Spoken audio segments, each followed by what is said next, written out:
Hello दोस्तों, कैसे हैं आप सब लोग। सिविल सर्विसेज हब पर एक बार फिर से आपका स्वागत है। दोस्तों, आज है 22 अगस्त 2022 और आज के पेपर में न्यूज़पेपर एनालिसिस करेंगे हम। तो बहुत ही इंटरेस्टिंग ये कंप्लीट वीडियो रहने वाला है और पूरे वीडियो में स्टैटिक और जो हमारा करंट अफेयर्स होता है उसका एक बहुत अच्छा मिश्रण आपको देखने को मिलेगा। तो कंसंट्रेशन से पूरे वीडियो को देखिएगा और साथ ही अगर आपने अब हमारे चैनल को अभी तक अभी सब्सक्राइब नहीं किया है तो चैनल को सब्सक्राइब भी कर दीजिएगा, जिससे कि नई वीडियोस जो हैं वो आपको हाथों हाथ मिल जाया करें। तो आइए शुरू करते हैं बिना देरी किए।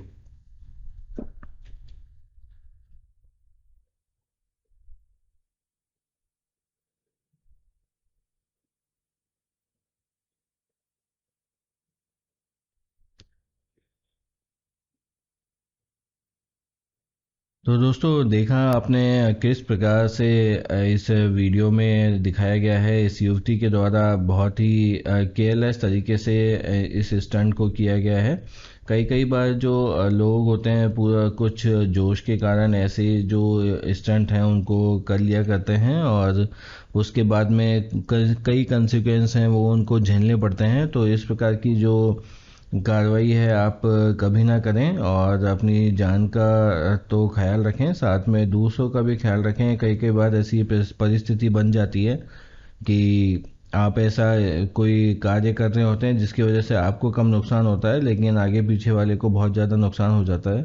तो इसी वजह से जो गाड़ी है वो बहुत ही जिम्मेदारी से चलाएं और इस प्रकार के स्टंट कभी ना करें, क्योंकि इसके दुष्परिणाम भी कभी कभी हमें झेलने पड़ते हैं। तो आइए अब बिना देरी के शुरू करते हैं अपने सबसे पहले न्यूज़पेपर एनालिसिस के पहले डाटा पॉइंट को।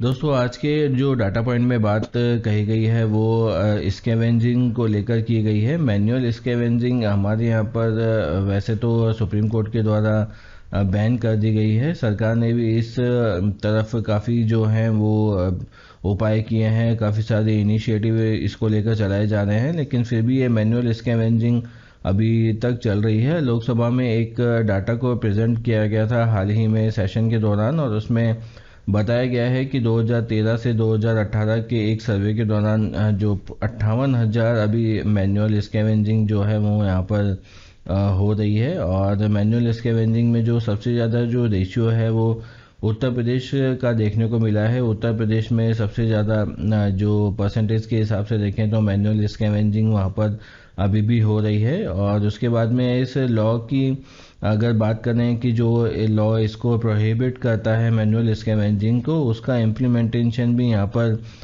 कोई प्रॉपर तरीके से नहीं देखने को मिल रहा है। साथ ही 347 जो है डेथ्स यहाँ पर देखने को मिली हैं। 347 डेथ जो है यहाँ पर हो गई हैं मैनुअल स्कैवेंजिंग की वजह से। तो इस प्रकार से जो इस मैनुअल स्कैवेंजिंग को जो ख़त्म करने की बात यहाँ पर कही गई है उसका इम्प्लीमेंटेशन यहाँ पर प्रॉपर तरीके से हमें देखने को नहीं मिल रहा है। तो उसी को लेकर इसमें चर्चा की गई है और कुछ डाटा शेयर किया है। कास्ट के हिसाब से अगर देखें तो दलित लोगों का इसमें इन्वॉल्वमेंट ज़्यादा है। जो हमें नेचुरली जिन लोगों को इस कार्य के लिए माना जाता है वही लोग इस कार्य को सबसे ज़्यादा कर रहे हैं। मतलब एससी कास्ट के जो लोग हैं वही लोग इस कार्य में सबसे ज़्यादा इन्वॉल्व हैं। तो इस प्रकार से कुछ डाटा है जो यहाँ पर प्रेजेंट किया गया है। सीवर की डेथ के हिसाब से अगर हम देखें 2017 से 2022 में तो राजस्थान में 13 मौतें हुई हैं।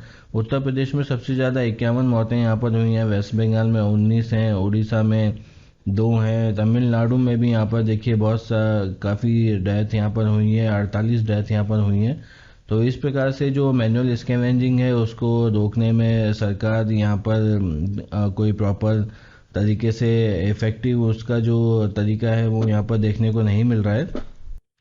इसके बाद में अगर वर्कर्स की बात करें कि किस स्टेट में वर्कर सबसे ज़्यादा हैं, तो वर्कर में आप देखेंगे उत्तर प्रदेश में ये रेशियो सबसे ज़्यादा है। उत्तर प्रदेश में सबसे ज़्यादा मैनुअल स्कैवेंजिंग के जो वर्कर हैं वो हैं 32,473 वर्कर्स यहाँ पर अवेलेबल है। उसके बाद में महाराष्ट्र में ये नंबर है, आसाम में है, कर्नाटका में है, उत्तर प्रदेश में, राजस्थान में है, फिर उसके बाद में आंध्रा में है, और काफ़ी जो स्टेट है वहाँ पर थोड़ा थोड़ा प्रोसेस है। एक चीज़ आपको यहाँ पे देखने को ज़रूर मिलेगी, यहाँ पर तमिलनाडु में देखिए जो इनका जो मैनुअल स्कैवेंजिंग का रेशियो है वो 3,000 से भी यहाँ पर कम है, लेस है 3,000 से भी।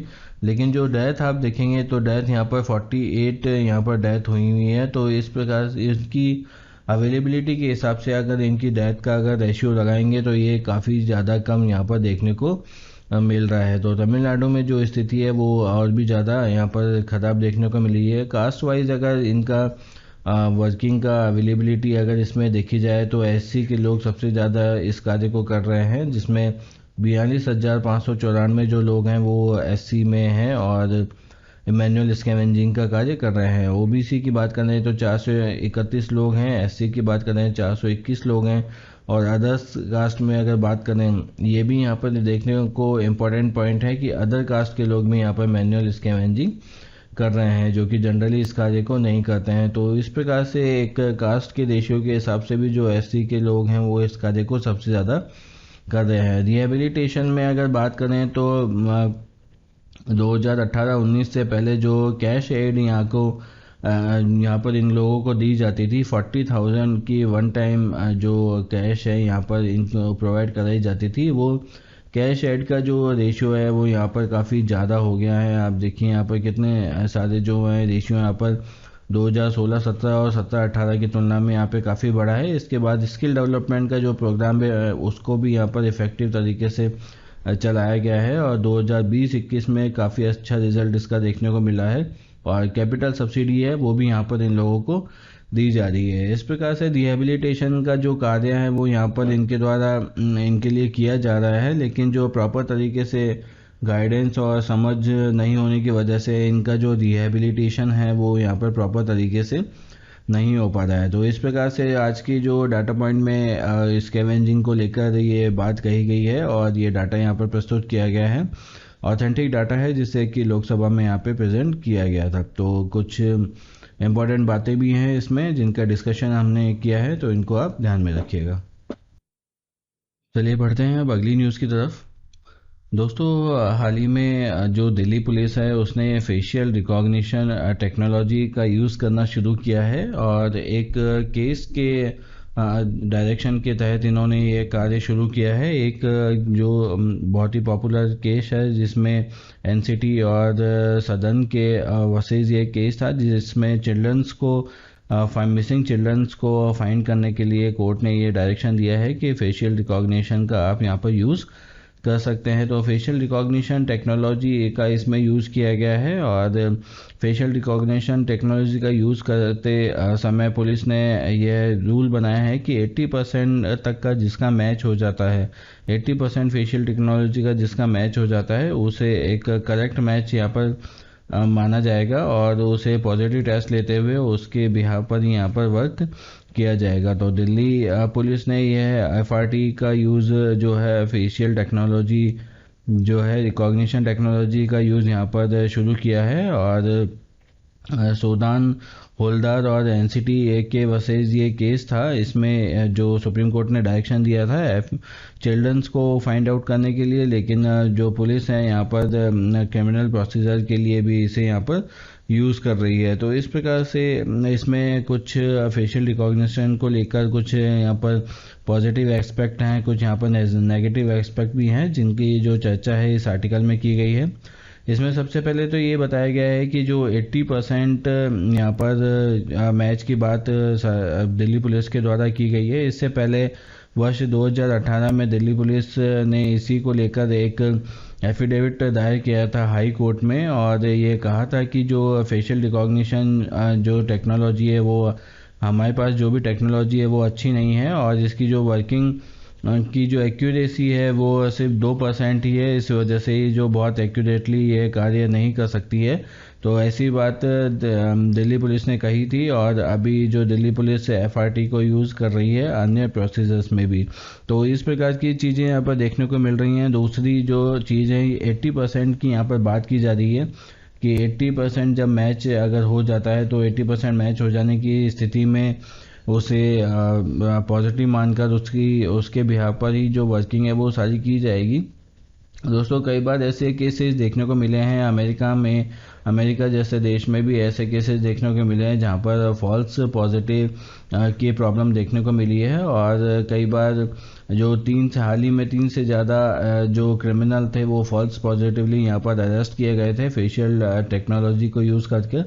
तो हमारे यहाँ पर भी ये जो स्थिति ऐसी देखने को मिल सकती है कि 80% जो मैच है यहाँ पर प्रॉपर तरीके से नहीं हो, और प्रॉपर तरीके से मैच नहीं होने की वजह से अगर मान लीजिए कोई अगर ओरिजिनल क्रिमिनल है, अगर उसका मैच नहीं होता है, वो किसी और तरीके से यहाँ पर अपने फेस में बदलाव कर देता है, मैच नहीं होता है, तो ओरिजिनल जो क्रिमिनल है वो यहाँ पर छूट जाएगा। इसके बाद में अगर मान लीजिए कोई इनोसेंट है और इनोसेंट का जो मैच है वो यहाँ पर कर जाता है। आपने देखा होगा कि हमारे भारी जो एनवायरनमेंट है वहाँ पर भी कई लोग ऐसे देखने को मिल जाते हैं जैसे कि डुप्लीकेट होते हैं। आपने देखे होंगे बॉलीवुड एक्टर्स के काफ़ी सारे डुप्लीकेट हैं। डुप्लीकेट का मैच करेंगे तो लगभग 70 से 75% मैच तो ऐसे ही आसानी से मिल जाएगा। थोड़ी और कोशिश करेंगे तो जो मैच है वो 80 के पार भी जा सकता है। तो ऐसी स्थिति में जो क्रिमिनल है उसे यहाँ पर ढूंढ पाना बहुत ही ज़्यादा मुश्किल हो सकता है, और जो इनोसेंट है उसे यहाँ पर इस टेक्नोलॉजी से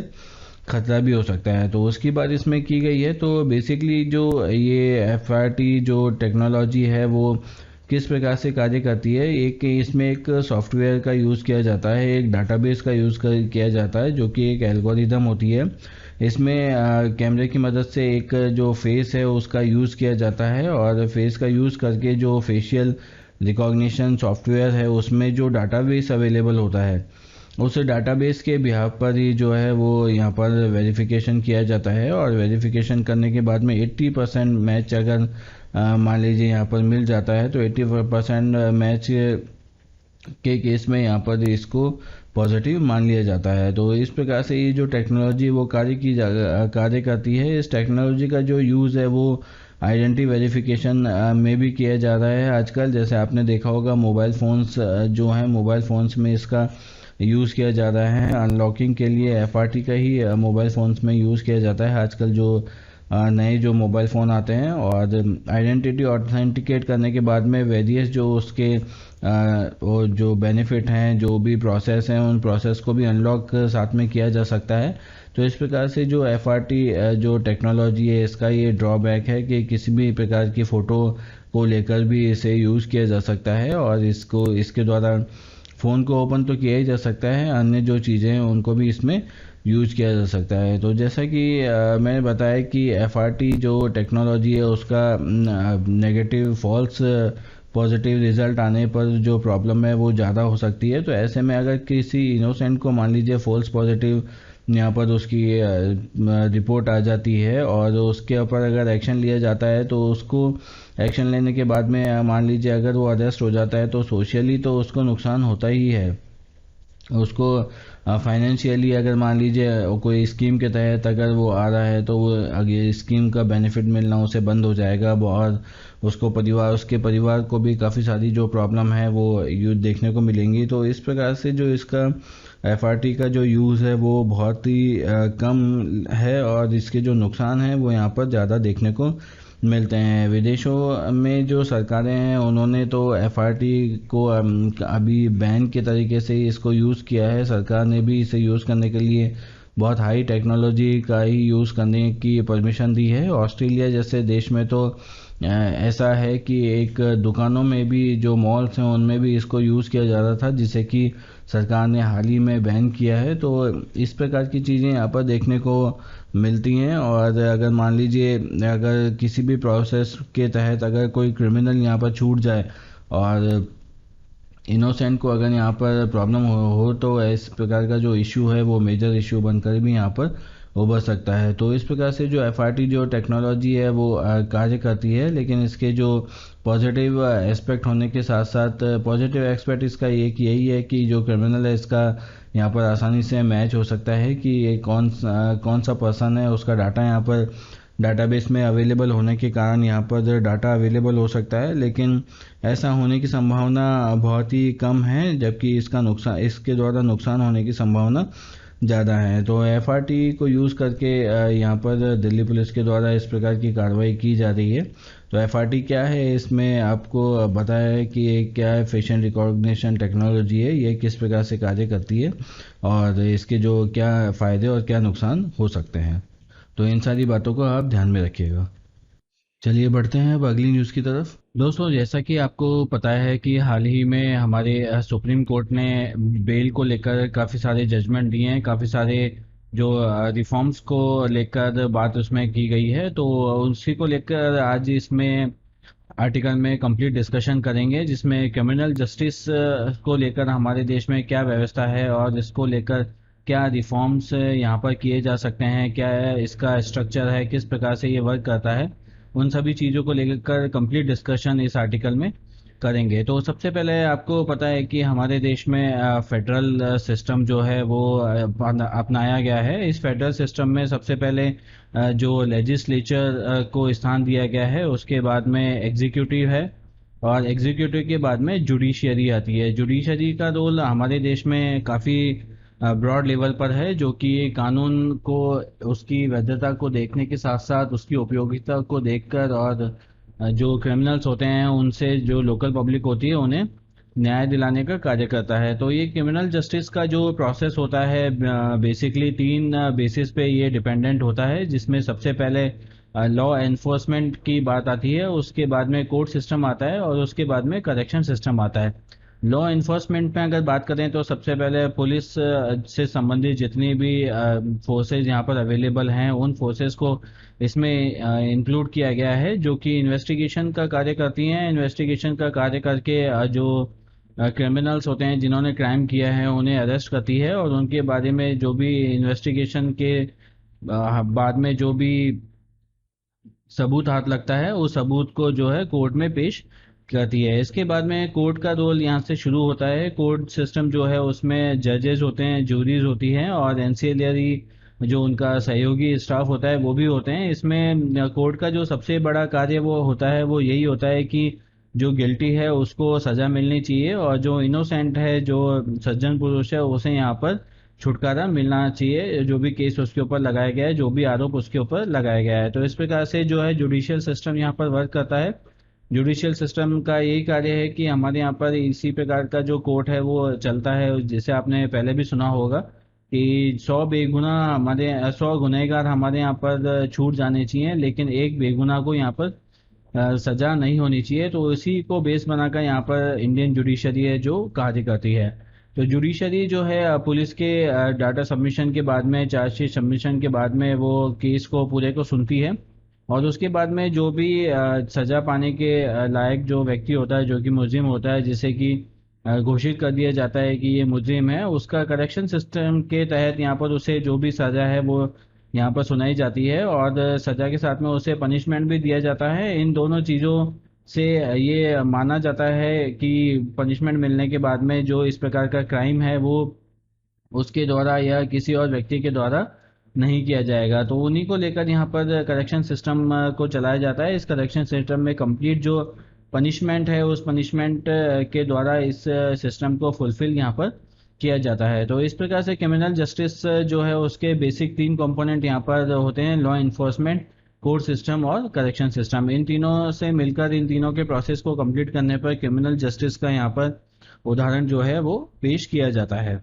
तो इसी प्रकार से जो पनिशमेंट है उसे यहाँ पर फुलफिल किया जाता है। उसमें जो सबसे जो मेन इम्पोर्टेंट काम जो जुडिशरी के द्वारा किए जाते हैं उसमें रिफॉर्मेटिव थ्योरी को यहाँ पर जो स्थान है वो दिया गया है। रिफॉर्मेटिव थ्योरी के हिसाब से जो पनिशमेंट यहाँ पर दिया जाता है वो किसी भी क्रिमिनल के रिफॉर्म के लिए दिया जाता है। रिफॉर्म का मतलब उसमें सुधार से लेकर है, जिस प्रकार की क्रिमिनल मेंटेलिटी उस पर्सन की वहाँ पर होती है, उस क्रिमिनल मेंटेलिटी को यहाँ पर ख़त्म करके उसे एक नॉर्मल लाइफ जीने के लिए यहाँ पर प्रेरित किया जाता है। तो इसी थ्योरी को रिफॉर्मेटिव थ्योरी कहा जाता है। चाहे से कोई भी क्रिमिनल हो, इस थ्योरी के अनुसार उसे ह्यूमन होने से डिनाई नहीं किया जाता है। ऐसा नहीं है कि अगर मान लीजिए वो कोई किसी भी पर्सन के द्वारा यहाँ पर क्राइम कर दिया जाता है तो अगर ह्यूमन होने के नाते उसे एक इंसान भी नहीं समझा जाए और उसके जो राइट्स हैं उस राइट से उसको डिप्राइव कर दिया जाए, ऐसा यहाँ पर नहीं किया जाता है। तो इस थ्योरी को रिफॉर्मेटिव थ्योरी किया कहा जाता है, जिसमें कि मेन जो फोकस होता है वो क्रिमिनल की जो क्रिमिनल बिहेवियर होता है उस बिहेवियर को चेंज करके नॉर्मल स्टेट में लाना होता है। इसके अलावा रिट्रीब्यूटिव जस्टिस होता है। रिट्रीब्यूटिव जस्टिस में कोई भी पर्सन के द्वारा जब क्राइम किया जाता है तो उसे उस क्राइम का पनिशमेंट दिया जाता है। इस थ्योरी के अकॉर्डिंग जो पनिशमेंट दिया जाता है वो पनिशमेंट जो क्राइम की सीरियसनेस होती है उसके डायरेक्टली प्रोपोर्शनल होती है। जितना भी सीरियस क्राइम होता है उतना ही सीरियस पनिशमेंट यहाँ पर इनको दिया जाता है। तो इस प्रकार की थ्योरी में रिट्रीब्यूटिव थ्योरी इसे कहा जाता है। इस थ्योरी में जो पनिशमेंट होता है उस पनिशमेंट पर बेसिकली यहाँ पर फोकस किया जाता है और पनिशमेंट लॉ ब्रेक करने वाले को दिया जाता है और साथ ही जो कंपनसेशन है वो यहाँ पर विक्टिम को दिलाया जाता है। तो इस प्रकार से दोनों जो थ्योरी हैं वो यहाँ पर लगाई जाती हैं। रिट्रीब्यूटिव जो थ्योरी है जस्टिस है उसमें डिटरेंस और इनकैपेसिटेशन को यहाँ पर फॉलो किया जाता है और ये इंश्योर किया जाता है कि जो भी पर्सन इसमें गुनहगार साबित हुआ है उसे पनिशमेंट दिया जाए और जो इनोसेंट है उसे प्रोटेक्ट किया जाए, ताकि जो सोशल इम्बैलेंस जो क्राइम की वजह से यहाँ पर बढ़ जाता है। इम्बैलेंस कैसे बढ़ता है, कई बार कोई क्राइम होता है, कई बार मान लीजिए कोई बॉम्ब ब्लास्टिंग होती है या कोई मर्डर होता है तो आसपास के जो लोग होते हैं उनमें जो एक डर है वो व्याप्त हो जाता है, सोसाइटी में इम्बैलेंस आ जाता है। तो ऐसी स्थिति में जो डिसरप्शन है उसे ख़त्म करने की जो कार्रवाई है वो यहाँ पर रिट्रीब्यूटिव जस्टिस के द्वारा की जाती है, क्योंकि पब्लिक में ये विश्वास जागता है कि अगर कोई भी क्राइम करता है तो उस क्राइम के लिए यहाँ पर पनिशमेंट दिया जाता है और रिगरस पनिशमेंट यहाँ पर दिया जाता है, प्रोपोर्शनल पनिशमेंट यहाँ पर दिया जाता है। तो इस प्रकार से रिट्रीब्यूटिव जो जस्टिस होता है वो इस प्रकार से सोसाइटल बैलेंस का भी कार्य करता है। इसके अलावा जो प्रॉब्लम रिट्रीब्यूटिव जस्टिस में यहाँ पर देखने को मिली है, इसमें क्या होता है कि जो विक्टिम होता है उस विक्टिम की किसी भी प्रकार से जो हेल्प करनी होती है उसमें वो ये फील करता है कि कोई भी जो भी केस उसके सामने लाया जाएगा या कोई भी केस इस प्रकार का उसके सामने आएगा उसमें उसे पनिशमेंट देना ही है। पनिशमेंट देने के ऊपर जो फोकस है उसमें रिट्रीब्यूटिव जो जस्टिस होता है उसमें यहाँ पर किया जाता है। सिर्फ एक ये जो मेन जो इश्यूज है वो इस थ्योरी के साथ में है कि इस जस्टिस में जो मेन जो फोकस होता है किसी क्राइम को लेकर, तो उसमें किसी पर्सन के इम्प्रूवमेंट को यहाँ पर नहीं देखा जाता है, सिर्फ उसे पनिश करने के ऊपर ही यहाँ पर एम्फेसिस दिया जाता है। तो इस प्रकार के जो जस्टिस होते हैं उसे रिट्रीब्यूटिव जस्टिस कहा जाता है। और जब किसी पर्सन के रिफॉर्म की बात यहाँ पर की जाती है, उस पर्सन में जो क्रिमिनल एक्टिविटीज करने की टेंडेंसी होती है उसे उसमें सुधार करने की बात जब यहाँ पर की जाती है तो उसे रिफॉर्मेटिव थ्योरी कहा जाता है। तो इस प्रकार से ये जो मेन जो दो थ्योरी हैं उन दो थ्योरी में यहाँ पर जस्टिस को फुलफिल किया जाता है। तो आप यहाँ पर सोच रहे होंगे कि क्यों क्यों क्रिमिनल जस्टिस में रिफॉर्म की यहाँ पर आवश्यकता पड़ रही है और क्यों इस चीज़ को लेकर इतना ज़्यादा डिस्कशन सुप्रीम कोर्ट जैसी हायर अथॉरिटी के द्वारा यहाँ पर किया जा रहा है। क्योंकि जो मान लीजिए आप सीआरपीसी की बात करते हैं या फिर आईपीसी की बात करते हैं, इन दोनों की अगर हम बात करेंगे तो ये दोनों जो लॉज हैं हमारे यहाँ पर इंग्लिश टाइम से, अंग्रेजों के टाइम से ये जो लॉज हैं वो चले आ रहे हैं। इन दोनों लॉज को उसी टाइम पे जो है वो बनाया गया था। तो इस प्रकार से ये जो दोनों लॉ हैं इन लॉ में जो कोड दिए गए हैं, जो भी जो पनिशमेंट है इनमें दिए गए हैं वो काफ़ी सारे पुराने हैं और कई जो क्राइम है उन्हें इस प्रकार से इसमें लगाया गया है कि उस प्रकार जो इंडिपेंडेंस को लेकर जो भी हमारा मूवमेंट चलता था उस मूवमेंट को कर्टेल करने के लिए, रोकने के लिए जो कानून है वो भी इसमें शामिल किए गए थे। तो इस प्रकार से उन कानूनों को भी इसमें से हटाया नहीं गया है। तो इसी वजह से जो बात है यहाँ पर निकल के आ रही है कि जो रिफॉर्म है वो यहाँ पर किए जाने चाहिए और जो अभी आज की तारीख में जो भी रिक्वायरमेंट है उस रिक्वायरमेंट के अकॉर्डिंग यहाँ पर वर्क किया जाना चाहिए। तो उसी को लेकर जो बार बार सुप्रीम कोर्ट यहाँ पर बात बताता है। हमारे सीआरपीसी में अरेस्ट को लेकर का जो राइट हैं और जो लॉज हैं वो यहाँ पर दिए गए हैं, जिसमें सबसे पहला जो क्लॉज आता है वो 41D के नाम से आता है। 41D के अनुसार जो भी पर्सन होता है उसे जब अरेस्ट किया जाता है तो अरेस्ट करने के बाद में उसे एडवोकेट को मिलने की जो है छूट यहाँ पर दी जाती है कि वो अपना पसंद का एडवोकेट यहाँ पर चूज कर सकता है और इन्वेस्टिगेशन के दौरान जो अपनी बात है उसके सामने रख सकता है। तो इस प्रकार से जो पर्सन है उसे यहाँ पर राइट दिया जाता है कि पुलिस कस्टडी में रहकर भी वो अपने एडवोकेट से मिल सकता है और इन्वेस्टिगेशन के दौरान उसको अपनी बात कह सकता है, लेकिन इन्वेस्टिगेशन के बीच में कोई भी इंटरप्शन उस वकील के द्वारा या उस पर्सन के द्वारा नहीं किया जा सकता। उसके बाद में सेक्शन 41 ए आता है। इस सेक्शन 41 ए में जो पुलिस ने किसी भी पर्सन को अपने सामने या पुलिस स्टेशन में अपीयर होने के लिए बाउंड कर सकता है, और बाउंड करने के बाद में ऐसे केसेस में इस क्लॉज को यूज़ किया जाता है जिसमें कि पर्सन का जो अरेस्ट होना यहाँ पर रिक्वायर्ड नहीं होता है। तो ऐसे केसेस में पुलिस जो है वो इस प्रकार के पर्सन को बाउंड करती है कि वो यहाँ पर इस पुलिस स्टेशन में आए और अपना बयान दर्ज करवाएं। इसके बाद में 41 बी एक सेपरेट सेक्शन होता है। इस सेक्शन में जो पुलिस ऑफिसर्स होते हैं उन्हें अरेस्ट करने के लिए जो भी प्रोसीजर फॉलो करना होता है उस प्रोसीजर का इसमें डिटेल डिस्कशन किया हुआ है। इसके बाद में जो ड्यूटी होती है अरेस्ट होने के बाद में, उस ड्यूटी को भी यहाँ पर क्लियरली बताया गया है कि जो भी अरेस्ट करने के लिए पर्सन जाता है उसे 100% ये पता होना चाहिए कि किस पर्सन को मैं यहाँ पर अरेस्ट करने वाला हूँ। उसका प्रॉपर आइडेंटिफिकेशन यहाँ पर किया जाना चाहिए और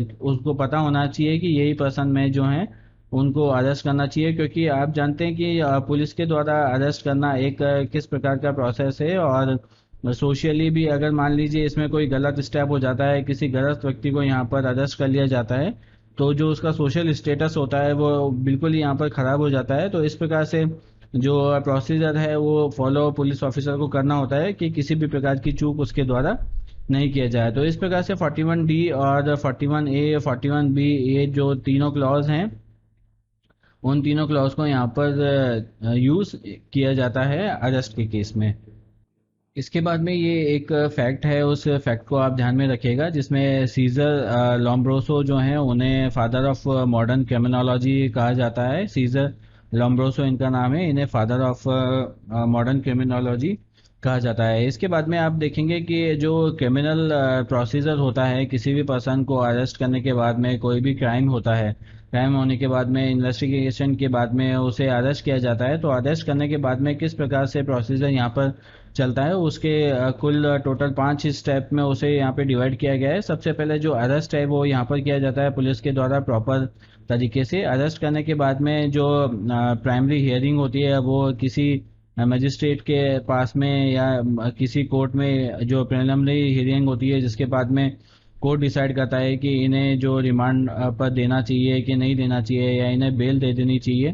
तो उस प्रकार से जो प्रिलिमिनरी जो हियरिंग होती है वो यहाँ पर किया जाता है। इसके बाद में ग्रैंड जूरी का इन्वेस्टिगेशन यहाँ पर चलता है, जिसमें 2-3 जज मिलकर जो इन्वेस्टिगेशन किया जाता है उसको यहाँ पर सुनते हैं। इसके बाद में क्रिमिनल कोर्ट में इस केस को लगाया जाता है। क्रिमिनल कोर्ट में इस केस को लगाने के बाद में वहाँ पर इसकी सुनवाई की जाती है, जिससे कि ट्रायल बाय जूरी कहा जाता है। तो इस प्रकार से ट्रायल चलने के बाद में जो फाइनल डिसीजन है वो कोर्ट के द्वारा दिया जाता है। अगर कोर्ट को लगता है कि ये गिल्टी है तो ऐसे केस में उसे सजा सुना दी जाती है, और अगर कोर्ट को लगता है कि ये गिल्टी नहीं है तो ऐसे केस में उसे रिहा कर दिया जाता है। तो इस प्रकार से ये जो 5 स्टेप हैं, उन 5 स्टेप में टोटल क्रिमिनल प्रोसीडिंग्स जो है कंप्लीट की जाती है। हमारे देश में आप जो क्रिमिनल जस्टिस का जो सिस्टम है, उस क्रिमिनल जस्टिस में कुछ और भी प्रॉब्लम्स हैं जिन्हें इम्प्रूव करने की बात यहाँ पर कोर्ट के द्वारा की जा रही है। या और भी जो अभी हम आगे देखेंगे कि कमेटीज, 2 कमेटीज यहाँ पर बनाई गई थी क्रिमिनल जस्टिस को लेकर, इम्प्रूवमेंट के लेकर। उन्होंने भी काफ़ी सारे जो इम्प्रूवमेंट है वो उनका सजेशन यहाँ पे दिया गया था, जिसमें जो लॉ का जो एनफोर्समेंट है, जहाँ पर लॉ जो लागू करने की यहाँ पर जो बात की जाती है, वो लागू करने का जो तरीका है वो यहाँ पर प्रॉपर तरीके से नहीं किया जाता है। क्राइम जो है वो क्राइम होने के बाद में अगर कोई व्यक्ति प्रभावशाली होता है, और वाकई में ये कहते हुए अच्छा नहीं लगता, लेकिन वाकई में ये हमारे सिस्टम में प्रॉब्लम है कि कोई भी प्रभावशाली व्यक्ति होता है उसको उसके साथ में कानून उस तरीके का व्यवहार नहीं करता जिस तरीके का व्यवहार एक क्रिमिनल के साथ में करना चाहिए। तो इसके बाद में अकाउंटेबिलिटी के प्रॉब्लम है। जो केसेस हैं वो कई केसेस यहाँ पर कोर्ट में पेंडिंग पड़े हैं, उनके डिस्पोजल का जो काम है वो भी यहाँ पर प्रॉपर तरीके से नहीं हो पाता है। प्रिजन्स जो कैदी होते हैं उनकी यहाँ पर जेल में जो कंडीशन होती है वो भी यहाँ पर बहुत बेकार होती है, जिसकी वजह से यहाँ पर जेल में जो और भी ज़्यादा वो सुधरने की बजाय और भी ज़्यादा बिगड़ जाते हैं। तो इस प्रकार से जो ये रिफॉर्म है इन क्षेत्र में लाने की यहाँ पर ज़रूरत बताई गई है। इसके बाद में कॉस्ट बेनिफिट एनालिसिस अगर करें तो उसमें सेंटेंस का जो पर्पस है वो यहाँ पर निकाला जा सकता है। इस प्रकार का रिफॉर्म यहाँ पर किया जाना चाहिए। और जो फाइन्स और फीस हैं वो भी यहाँ पर जो एबिलिटी है पर्सन की उसके हिसाब से यहाँ पर लगाया जाना चाहिए। कई केसेस जो ऐसे होते हैं जहाँ पर जो पनिशमेंट के साथ में फाइन भी होता है, और फाइन जो है वहाँ पर कोर्ट के द्वारा लगाया जाता है, लेकिन फाइन कोर्ट के द्वारा जो है एक फिक्स पॉइंट यहाँ पर डिसाइड किया गया है, उस पॉइंट के हिसाब से यहाँ पर जो फाइन है वो लगाया जाता है।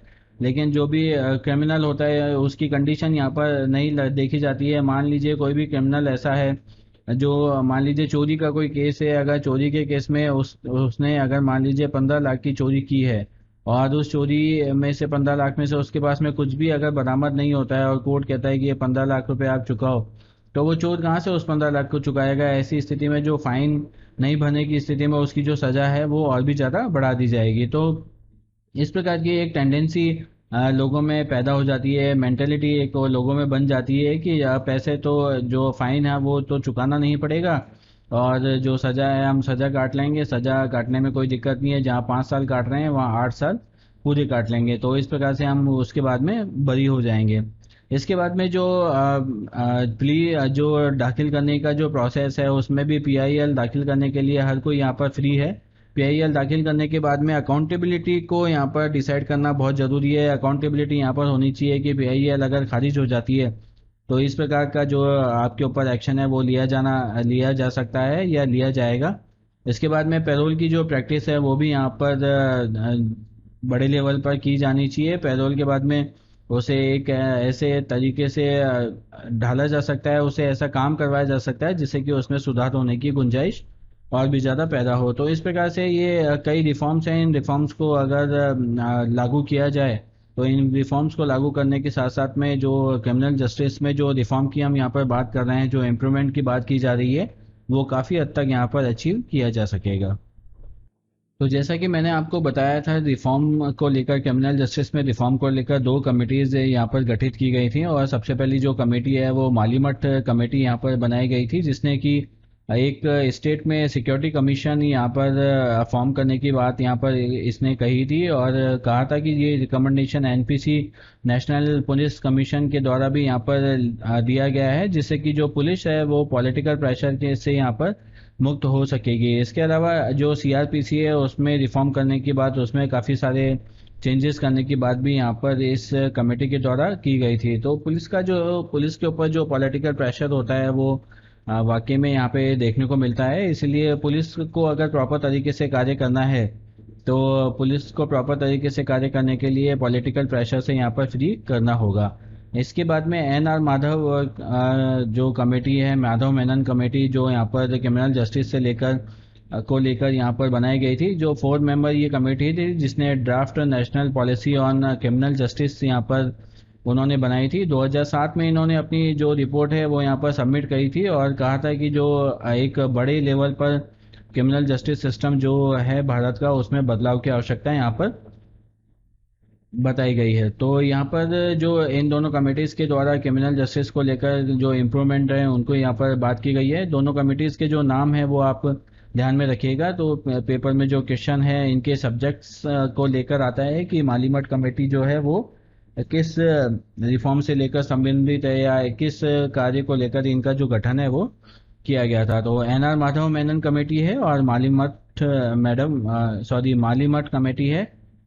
इन दोनों का फॉर्मेशन जो है वो क्रिमिनल जस्टिस में रिफॉर्म के लिए किया गया था। इसके बाद में पहले मैंने आपको बताया कि जो सेक्शन 41A, B और D हैं, इसमें जो डिटेंशन से लेकर रूल्स जो हैं वो यहाँ पर बनाए गए हैं। डिटेंशन के रूल जो क्रिमिनल प्रोसीजर में बनाने के साथ ही भारत के संविधान में भी डिटेंशन को लेकर जो राइट है वो यहाँ पर पर्सन को दिया गया है, भारतीयों को दिया गया है। और ये आर्टिकल जो है 22 के अंतर्गत यहाँ पर आता है कि कोई भी व्यक्ति जो है उसे बिना उसकी जानकारी के अरेस्ट नहीं किया जा सकता। उसे पहले इन्फॉर्मेशन देना जरूरी है कि उसे अरेस्ट किया जा रहा है और इस वजह से अरेस्ट किया जा रहा है, जिससे कि वो एक प्रॉपर जो रजिस्टर्ड प्रैक्टिशनर होता है, वकील जो लीगल प्रैक्टिशनर होता है, उसे कंसल्ट कर सके और जो अपने बचाव के जो साधन है उन साधनों को जुटा सके। तो इस प्रकार से किसी भी प्रकार के जो केस यहाँ पर हीनियस क्राइम्स को छोड़कर किसी भी प्रकार के केस में यहाँ पर बिना इंफॉर्मेशन के किसी को भी जो अरेस्ट है वो यहाँ पर नहीं किया जा सकता। इंफॉर्मेशन यहाँ पर देना बहुत ही ज़्यादा ज़रूरी है कस्टडी में लेने से पहले। तो इस प्रकार से जो कॉन्स्टिट्यूशन में भी हमारे आर्टिकल 22 के तहत जो ये राइट है वो यहाँ पर सिटीजन्स को मिला हुआ है। क्लॉज 1 और क्लॉज 2 इसके दो पार्ट हैं, जिनमें इसी बात को कहा गया है कि ग्राउंड और जो पर्पज़ है अरेस्ट का वो पर्सन को पता होना चाहिए, जिससे कि वो एडवोकेट करने के लिए यहाँ पर उसे प्रॉपर टाइम मिल जाए, और कि कोई भी अगर ग्राउंड हो उसे इन्फॉर्मेशन दिए बिना वहाँ पर, और डाउट और मिसअंडरस्टैंडिंग की यहाँ पर गुंजाइश है वो यहाँ पर अरेस्टिंग ऑफिसर के द्वारा नहीं होनी चाहिए। तो इस प्रकार से भारत के संविधान में भी इसे सिक्योर किया गया है कि किसी भी व्यक्ति के साथ में पुलिस के द्वारा गलत तरीके से डिटेंशन नहीं किया जाए। तो डिटेंशन को लेकर जो राइट है वो हमारे यहाँ पर संविधान में दिया गया है, और डिटेंशन जो है वो बेसिकली दो प्रकार से हो सकता है। एक प्यूनिटिव डिटेंशन होता है और एक प्रिवेंटिव डिटेंशन होता है। प्यूनिटिव डिटेंशन में क्या होता है, जब भी कोई ट्रायल चल रहा होता है, किसी भी व्यक्ति को अरेस्ट किया जाता है तो उसे मान लीजिए बेल पर छोड़ दिया जाए या उसे अरेस्ट ही रखा जाए। ऐसी स्थिति में जब ट्रायल चल रहा होता है तो ट्रायल में अगर वो गिल्टी आता है और उसे सज़ा सुनाई जाती है, तो सज़ा सुनाने के बाद में उसे जेल भेज दिया जाएगा। जेल भेजने पर जो वहाँ पर सज़ा उसके द्वारा काटी जाती है, जो उसे पुलिस कस्टडी में रखा जाता है, उसे प्यूनिटिव डिटेंशन यहाँ पर कहा जाता है। प्यूनिटिव डिटेंशन का बेसिक अगर अर्थ आप लेके चलेंगे तो पनिशमेंट के बाद में जो डिटेंशन किया जाता है उसे प्यूनिटिव डिटेंशन किया जाता है। दूसरा यहाँ पर प्रिवेंटिव डिटेंशन होता है। प्रिवेंटिव डिटेंशन का मतलब होता है कि मान लीजिए कोई भी क्राइम किसी व्यक्ति के द्वारा किया गया है। अब क्राइम करने के बाद में उस क्राइम से रिलेटेड कोई भी मान लीजिए सबूत हैं, या कोई भी किसी प्रकार से जिसके खिलाफ क्राइम किया गया है उस व्यक्ति को धमकाया जा सकता है, उसे भी जान से मारा जा सकता है, या कोई गवाह हो उस गवाह को यहाँ पर कोई नुकसान पहुंचाया जा सकता है। तो इस प्रकार की चीज़ें होने की जहाँ पर गुंजाइश होती हैं, तो ऐसी स्थिति में उस व्यक्ति को भी बिना ट्रायल और बिना पनिशमेंट के अरेस्ट कर लिया जाता है। तो ऐसी स्थिति में जो अरेस्ट किया जाता है उसे प्रिवेंटिव अरेस्ट किया जाता है, कि एक प्रिवेंशन के तौर पर इन्हें अरेस्ट किया गया है, ताकि जो ट्रायल चल रहा है, जो केस चल रहा है, उसमें किसी भी प्रकार की जो प्रॉब्लम है वो इनके द्वारा नहीं किया जाए। तो इस प्रकार से प्रिवेंटिव डिटेंशन जो है वो जो विदाउट ट्रायल और कन्विक्शन के यहाँ पर किया जाता है। तो ये दो प्रकार के यहाँ पर डिटेंशन होते हैं, प्यूनिटिव और प्रिवेंटिव डिटेंशन। प्यूनिटिव डिटेंशन जो या प्यूनिटिव डिटेंशन तो जो भी क्राइम किया गया है उस क्राइम के अगेंस्ट में जो पनिशमेंट दिया जाता है उस पर डिपेंड करता है। लेकिन प्रिवेंटिव डिटेंशन जो है वो यहाँ पर 12 महीने से ज़्यादा का यहाँ पर नहीं हो सकता है, और ये जो ऑर्डर इस डिटेंशन के लिए डिस्ट्रिक्ट मजिस्ट्रेट, डीएम या फिर कमिश्नर ऑफ पुलिस है या उनके बराबर का कोई भी जुरिडिक्शन हो उनके द्वारा यहाँ पर दिया जाता है। और साथ में स्टेट गवर्नमेंट को भी यहाँ पर इन्फॉर्म किया जाता है कि इस प्रकार से जो डिटेंशन है वो यहाँ पर किया जा रहा है, जो कि प्रिवेंटिव डिटेंशन के अंतर्गत आता है। तो इस प्रकार से जो दो डिटेंशन है वो यहाँ पर बेसिकली होते हैं, प्यूनिटिव और प्रिवेंटिव। रीडिस्ट्रीब्यूटिव जस्टिस और रिस्टोरेटिव जस्टिस दोनों के बारे में हमने पहले भी चर्चा की है, तो एक बेसिक कंपैरिजन यहाँ पर जो है दिया गया है, तो इसे आप पढ़ लीजिएगा और ध्यान में रखिएगा, मेंस के पर्पज से ये काफ़ी इम्पोर्टेंट है।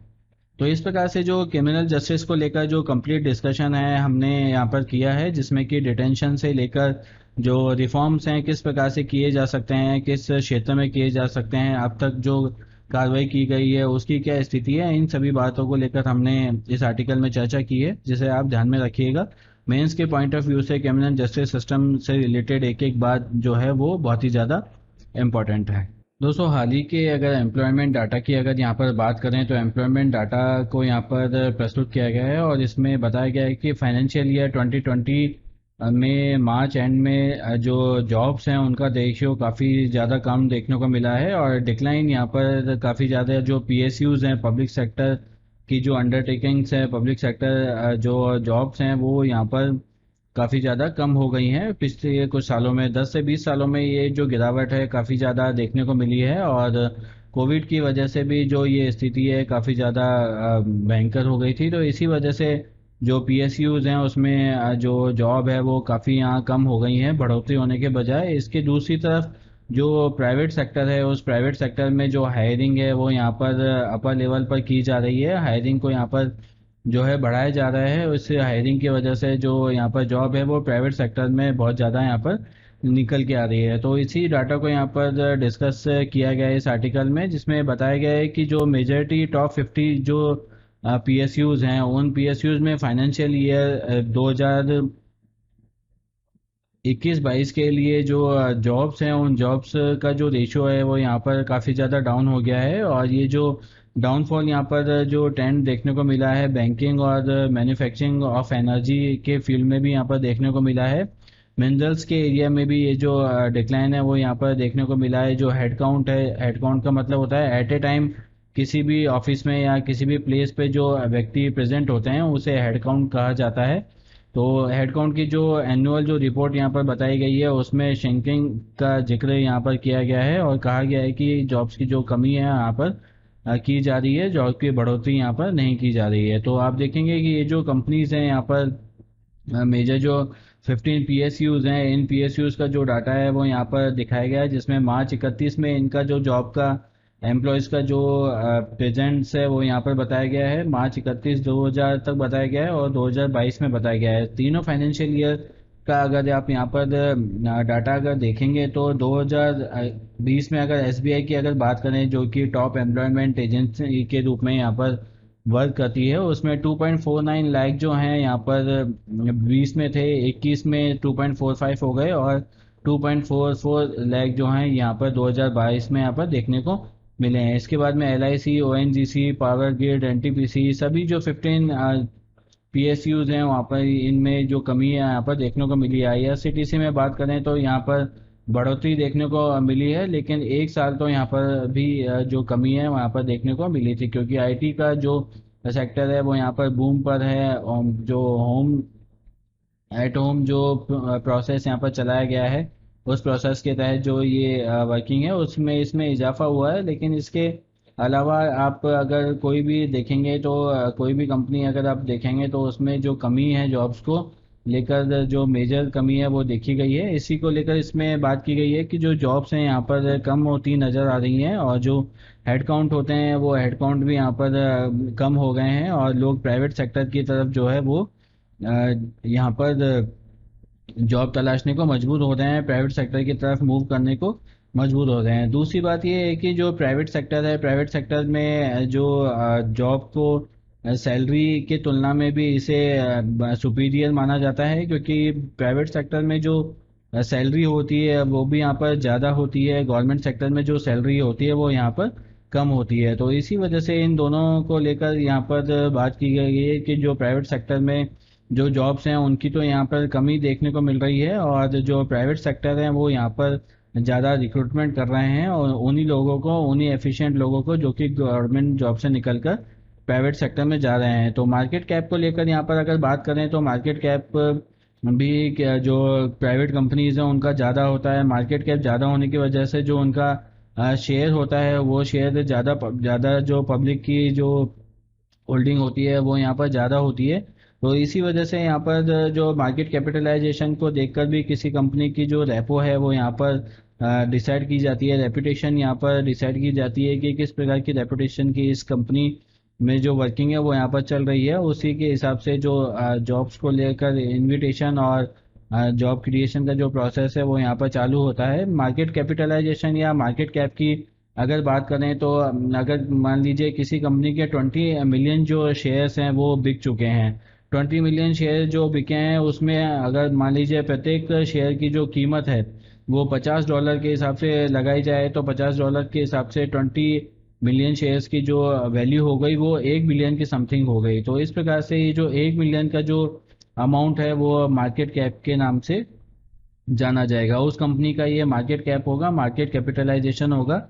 मार्केट मतलब कि मार्केट के द्वारा जो कैपिटल है वो उसको कितनी मिली है उसका जो जिक्र है वो यहाँ पर मार्केट कैप के द्वारा किया जाता है। तो ब्लू कॉलर जो जॉब है वो यहाँ पर इंक्रीज हुई है, ब्लू कॉलर जॉब्स को लेकर यहाँ पर इंक्रीमेंट हुआ है। लेकिन विदेश में जो ब्लू कॉलर जॉब्स हैं वहाँ का एक डिस्कशन में हमने आपको बताया था कि डाउनफॉल यहाँ पर देखने को मिला है। विदेश में ब्लू कॉलर जॉब कम हुआ है, तो इसी वजह से हमारे देश में ब्लू कॉलर जॉब बढ़ गया है, क्योंकि कोविड की वजह से जो विदेशों में लोग जो कम पढ़े लिखे लोग जो जाते थे यूएई जैसी कंपनी में, सॉरी देश में, और अदर देश में शारजाह वगैरह में जाते थे, तो उन लोगों का वहाँ जाना काफ़ी ज़्यादा कम हो गया है। और इसी कमी की वजह से जो यहाँ पर देश में जो इंडिजीनियस जो ब्लू कॉलर जॉब्स हैं उनका यहाँ पर जो रेशियो है वो 50% पहले हुआ करता था, जो कि अभी बढ़कर 57% हो गया है। तो इस प्रकार से ब्लू कॉलर जॉब में यहाँ पर जो बढ़ोतरी है वो देखने को मिली है। तो कुल मिला के जो इस आर्टिकल में बात की गई है वो यही बताया गया है कि जो ब्लू कॉलर जॉब्स हैं, जो जो उनको छोड़कर जो इम्पोर्टेंट जॉब्स हैं, जो वाइट कॉलर जॉब होती हैं, जो कि ऑफिस वर्क की जॉब हैं, जो कि बड़े पोर्टफोलियो की जॉब हैं, उन जॉब्स में गवर्नमेंट सेक्टर में यहाँ पे जो कमी है वो देखने को मिली है। वहीं उन लोगों को जो अभी हायर है वो प्राइवेट सेक्टर के द्वारा किया जा रहा है, ताकि प्राइवेट सेक्टर को बड़े लेवल पे प्रेजेंट किया जा सके और बड़े लेवल पे उसे बढ़ाया जा सके। तो इन सब चीज़ों को लेकर इसमें बात की गई है। कुछ डाटा यहाँ पर प्रेजेंट किया हुआ है, उस डाटा को आप ध्यान में रखिएगा। हाल ही में देश के प्रधानमंत्री नरेंद्र मोदी ने देश के 75वें जो सॉरी 76वें जो इंडिपेंडेंस डे था उस पर भाषण दिया, और भाषण में जो करप्शन को लेकर और अन्य जो चीज़ें हैं, नेपोटिज्म को लेकर उन्होंने बात की, वुमेन एम्पावरमेंट को लेकर उन्होंने बात की, और कहा कि इन सब चीज़ों को अभी बदलने की ज़रूरत है। जो नेशनल प्रोसेस है देश का, उसको डेवलपमेंट का उनको बढ़ाने की ज़रूरत है, जिससे कि देश जो है वो डेवलप्ड कंट्रियों की जो श्रेणी है उसमें आ सके, और नेपोटिज्म और करप्शन जैसी जो बीमारियां हैं वो देश से निकल सकें। तो इस प्रकार से जो प्रधानमंत्री ने अपने भाषण में इस चीज़ को कहा है, उनको लेकर कुछ इंपॉर्टेंट डेफिनेशंस और पॉइंट्स हैं जिनका डिस्कशन हम इस आर्टिकल में करेंगे। तो सबसे पहले जो वुमेन एम्पावरमेंट को लेकर जो प्रॉब्लम्स हमारे यहाँ पर देखने को मिलती है, उसमें सबसे पहली प्रॉब्लम अर्ली मैरिज को देखने को मिलती है।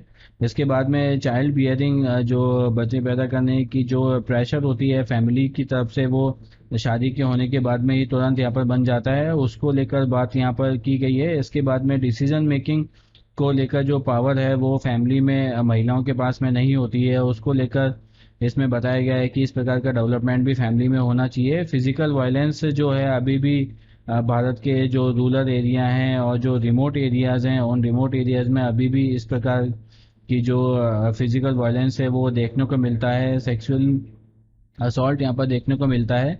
फैमिली रिलेशंस में जो लीड करने की जो पावर होती है वो वुमेन के पास में अभी भी नहीं आई है। जैसे स्त्री जो है कितनी भी पढ़ लिख जाएं, महिलाएं किसी भी ओहदे पर पहुंच जाएं, लेकिन इस प्रकार का जो प्रोसेस है वो यहाँ कहीं किसी भी फैमिली में देखने को नहीं मिलता है। और जो पुअर इनकम्स का जो रेशियो है वो भी फीमेल्स में यहाँ पर काफ़ी देखने को मिलता है। मेल की तुलना में जो इनको जो इनकम होती है वो काफ़ी यहाँ पर कम होती है। तो इस प्रकार से वुमेन एम्पावरमेंट को लेकर यहाँ पर बात की गई है, और कहा गया है कि जो वुमेन्स हैं उनको इस व्यू पॉइंट से देखना चाहिए, और जो उनका सोशल स्टेटस है उसे यहाँ पर बढ़ाना चाहिए, और एजुकेशन में उन्हें आगे आना चाहिए, ताकि एजुकेट होने के साथ साथ वो अपने जो राइट्स हैं उन राइट्स को यहाँ पर पहचान सकें, और उन राइट्स के अकॉर्डिंग ही यहाँ पर जो अपनी जो लाइफ है वो जी सकें। तो एजुकेशनल अवेयरनेस, लिटरेसी और ट्रेनिंग का जो प्रोसेस है यहाँ पर चलाने की बात जो कही गई है, उसके साथ ही पंच प्राण जो यहाँ पर वुमेन एम्पावरमेंट के लिए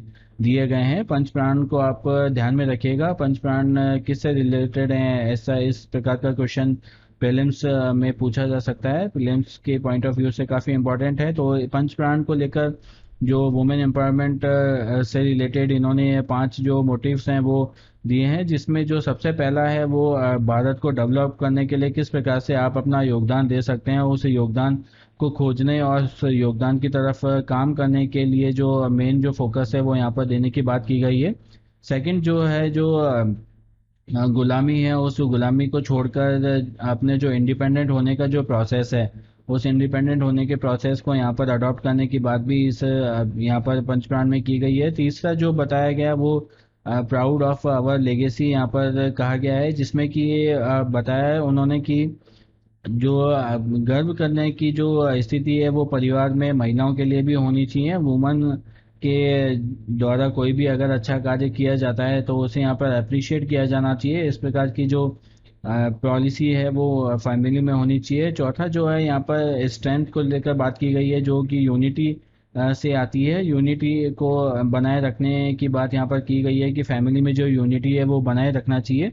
इसके बाद में जो ड्यूटीज़ हैं वो ड्यूटीज़ हमारे यहाँ पे फुलफिल सभी लोगों के द्वारा की जानी चाहिए, चाहे वो सिटीजन्स हो, चाहे वो पीएम हो या सीएम हो, किसी भी प्रकार का देश का नागरिक हो, या उसकी जो भी ड्यूटी बनती है जॉब को लेकर, फैमिली को लेकर या किसी भी अन्य चीज़ को लेकर, जो भी ड्यूटी कंट्री साइड अगर उसकी बनती है, कंट्री को लेकर उसकी अगर ड्यूटी बनती है, जो भी ड्यूटी उनको अलॉट की गई है या जो भी ड्यूटी उनकी बन रही है, तो उनको लेकर उनका जो फुलफिलमेंट है, उनको जो परफॉर्म करने की जो जिम्मेदारी है वो एवरी सिटीजन को यहाँ पर ली जानी चाहिए। नेपोटिज्म को लेकर भी यहाँ पर जो बात है वो प्रधानमंत्री के द्वारा की गई है कि नेपोटिज्म को भी यहाँ पर ख़त्म करना बहुत ज़रूरी है। तो करप्शन को लेकर अगर बात करें तो करप्शन एक प्रकार की डिसऑनेस्टी होती है, जो कि एक क्रिमिनल ऑफेंस के रूप में हमारे देश में इसे एस्टेब्लिश किया गया है। और किसी भी ऑर्गेनाइजेशन का कोई भी पर्सन, चाहे वो सरकारी ऑर्गेनाइजेशन हो या प्राइवेट ऑर्गेनाइजेशन हो, तो वो अपनी अथॉरिटी का मिसयूज़ कर कर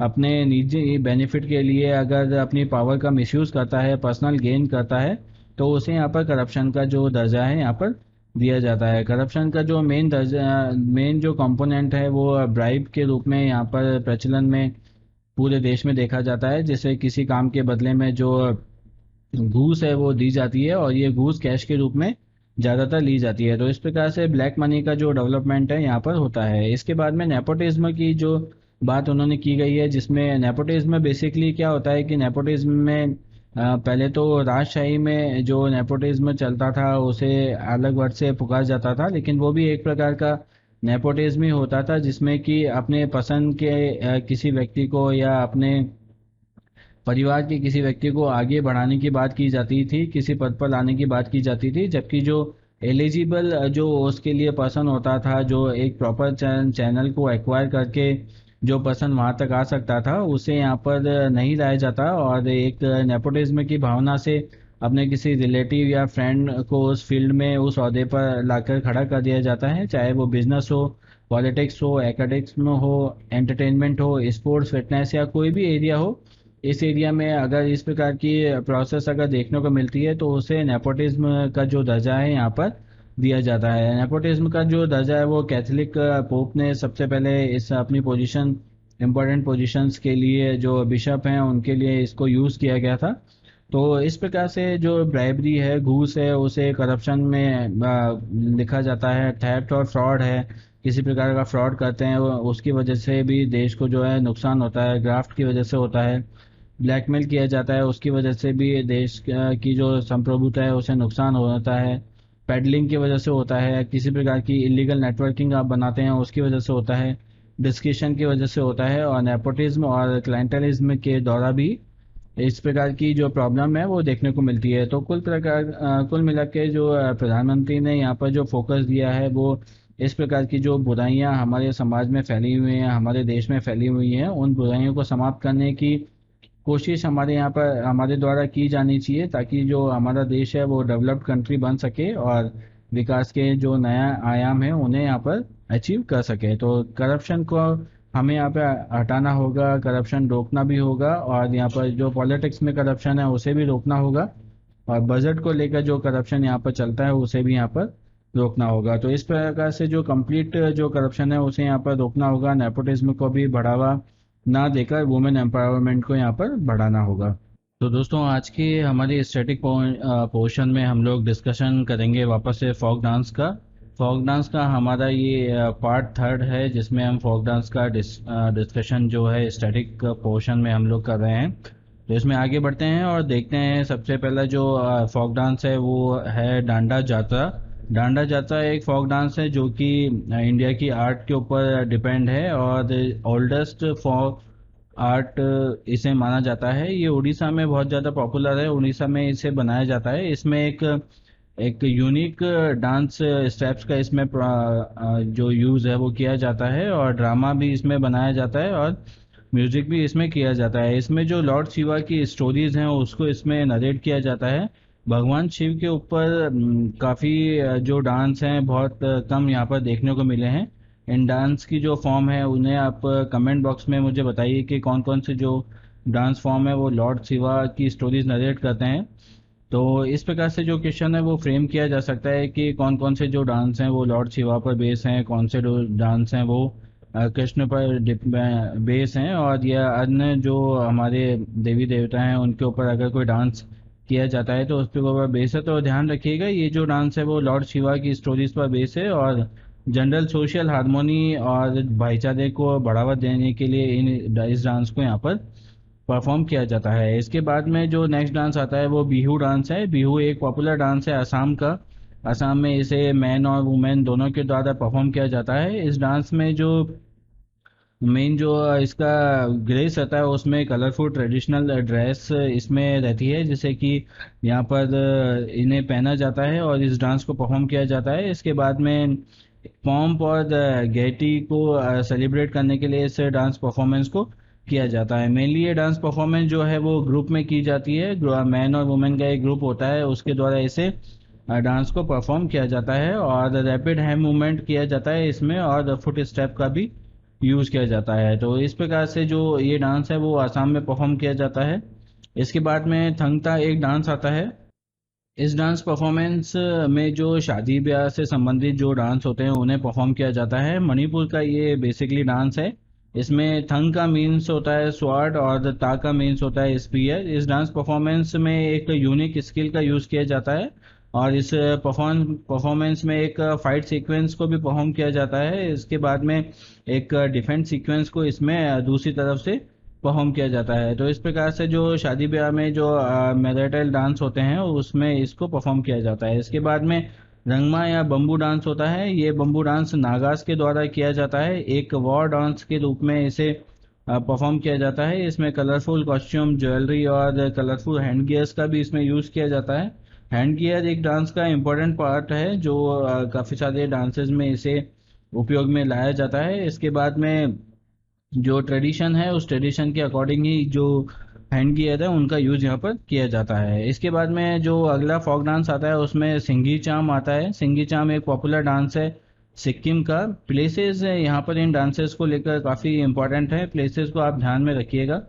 तो ये जो ड्रेस है इसमें फ्यूरी कॉस्ट्यूम का यूज़ किया जाता है, और इसमें एक स्नो लॉयन होता है जो कि घंग चैन डेजोंगपा जो है कंचनजंगा पीक पर जो अवेलेबल हैं उनका यहाँ पर जो सिंबलाइजिंग है वो किया जाता है स्नो लॉयन के रूप में। तो ये नाम भी आप ध्यान में रखिएगा, खंग चैन डजोंगपा कंचनजंगा पीक इसे कहा जाता है। तो उसका इसमें जो फॉर्मेशन है वो किया जाता है। इसके बाद में कुम्मी डांस आता है। कुम्मी डांस एक पॉपुलर फोक डांस है तमिलनाडु और केरला का। इस डांस को जो परफॉर्म किया जाता है वो वुमेन के द्वारा, फीमेल्स के द्वारा परफॉर्म किया जाता है। इसके बाद में इसमें एक स्टैंडिंग सर्कुलर एरिया बनाया जाता है इन फीमेल्स के द्वारा, और उसके साथ में म्यूजिक होता है, और म्यूजिक के साथ में ही इसको परफॉर्म किया जाता है। रिदमिक क्लैपिंग यहाँ पे की जाती है, साथ में घूमते घूमते जो है ताली यहाँ पे बजाई जाती है। और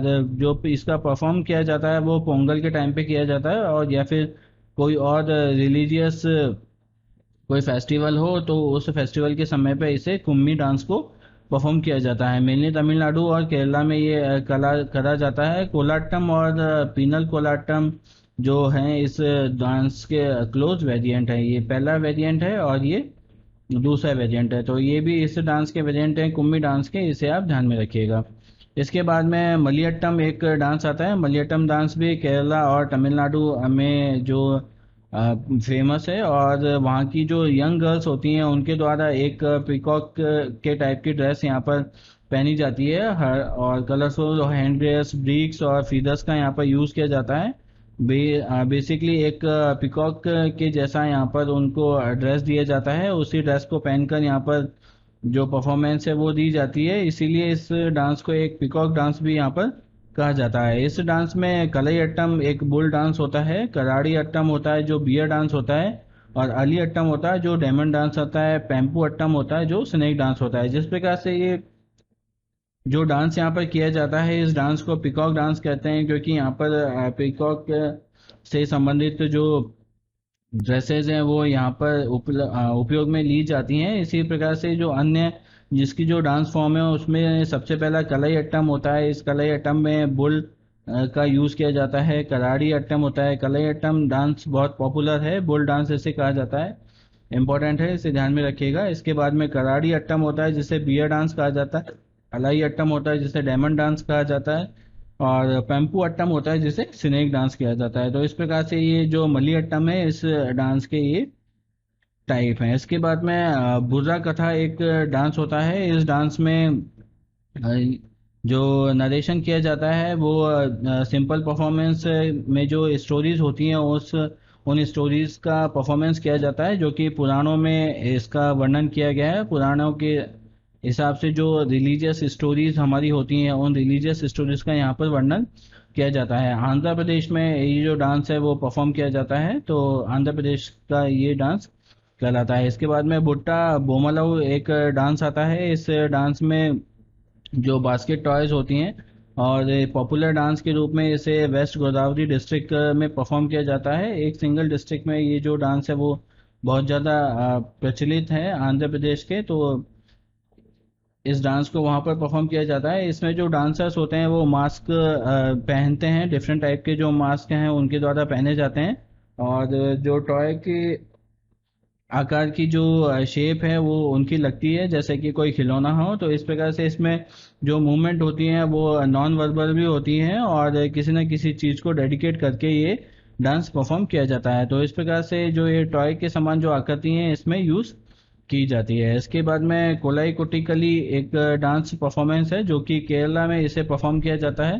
केरला में बहुत ही पॉपुलर टेम्पल डांस के रूप में इसे किया जाता है, जो कि मैन और वुमेन दोनों के द्वारा परफॉर्म किया जाता है ओणम के समय में। ओणम जब भी आता है तो कई कुट्टी कली जो डांस है उसे यहाँ पर परफॉर्म किया जाता है। और जो हार्वेस्ट का समय होता है उस हार्वेस्ट के समय पर ही जो अरिकुली और टटमकली जो फॉर्म्स हैं उन फॉर्म्स का यहाँ पर परफॉर्मेंस किया जाता है। अरिकली और टट्टामाकली ये इसके डांस फॉर्म है। इन दोनों के डिफरेंट टाइप हैं जिन्हें कि यहाँ पर इसको परफॉर्म किया जाता है दोनों को मिलाकर। तो केरला का ये डांस है, ओणम के समय में इसे परफॉर्म किया जाता है। इसके बाद में पदायानी एक डांस फॉर्म है। इस डांस फॉर्म को जो सदर्न केरला में परफॉर्म किया जाता है। पदायानी का लिटरली जो मीन्स होता है वो इन्फेंट्री से लेकर होता है, जिसमें कि बहुत ही ज़्यादा कलरफुल अफेयर्स का इसमें यूज़ किया जाता है। बहुत ही ज़्यादा इसमें ड्रेस वगैरह या मंच वगैरह बनाया जाता है, तो वो बहुत ही कलरफुल इसमें रखा जाता है। और जो डांसर्स होते हैं वो ह्यूज मास्क का इसमें यूज़ करते हैं जिन्हें कि कोलम्स कहा जाता है। कोलम्स का यहाँ पर यूज़ करते हैं और डिवाइन और सेमी डिवाइन नरेटिव्स जो हैं उनका यहाँ पर परफॉर्मेंस किया जाता है, जिसमें कि भैरवी और जो काल जो हैं जिन्हें गॉड ऑफ डेथ कहा जाता है, यक्षी हैं, पक्षी हैं, इन सब का जो परफॉर्मेंस है यहाँ पर इस डांस फॉर्म में किया जाता है। तो पदायानी एक इम्पोर्टेंट डांस फॉर्म है और केरला में जो इसकी परफॉर्मेंस है, सदर्न केरला में जो इसकी परफॉर्मेंस है वो दी जाती है। तो इस प्रकार से जो डांस फॉर्म है फोक डांस के रूप में हमारे देश में प्रचलित है। ज़्यादातर जो फोक डांस है वो साउथ इंडिया में ही परफॉर्म किए जाते हैं।